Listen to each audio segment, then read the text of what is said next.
"Hey!" I call, scrambling up to my feet. "Hey, you!" The shadow pauses for a second. I wave, squinting through the blanket of thick rain. "Hey, hey, come here, help us!" But I don't think he can hear me. He grabs something from the beach, then the shadow vanishes into the trees. I spring forward, forcing back the topmost branches of the fallen tree. I shove my way out into the rain. "Come back!" I shout. But my voice is squashed tiny by the pounding rain and the crashing thunder.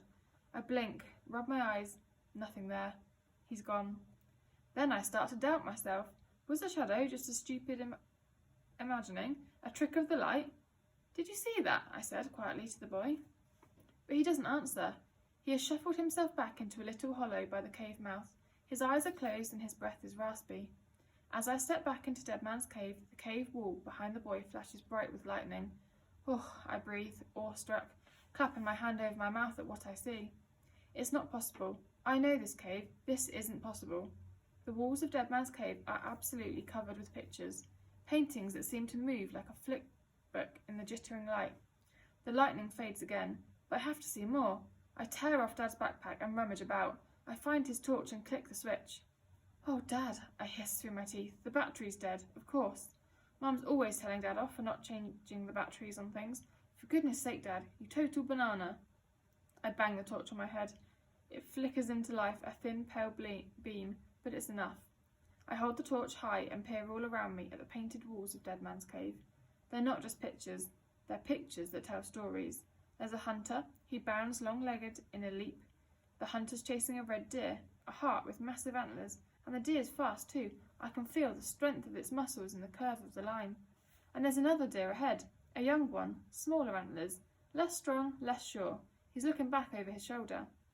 But the young deer doesn't see the hunter or the spear that's arching away from the hunter's empty hand straight towards the deer's panicky heart. "Spear," I murmur. The torch fades and goes out.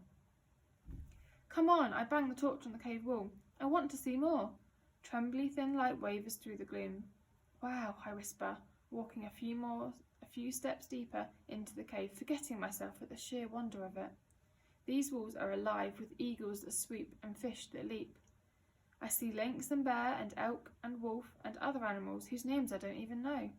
Living pictures of creatures long gone from my Mandel forest. And there are more people just like the boy with wild hair and animal skins, clutching spears in quick, strong hands. "Chevet," I whisper. "Lascaux," because I'm remembering the pictures in the wild. Photos of famous caves in France with pictures just like these ones, thousands and thousands of years old. "Stone Age paintings," I murmur as my torch fizzles out properly. All is blackness. Outside, the thunder booms. I can feel truth sitting beside me in the dark, watching me, waiting, daring me to meet its stare. "I'm in the Stone Age, aren't I?" I whisper. I'm breathing quickly. The air is cold. It tastes of damp and moss and mushrooms. The cave drips steadily like the tickling of a clock.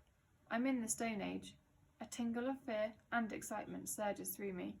"And you?" I breathe, squinting through the dim at the vague outline of the boy's sleeping shape.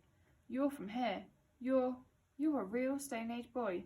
I shudder, and I giggle, and I hiccup, all at the same time. My insides fizz, and my brain spins. Then I hear something. A new something. I slowly turn my head, and I listen.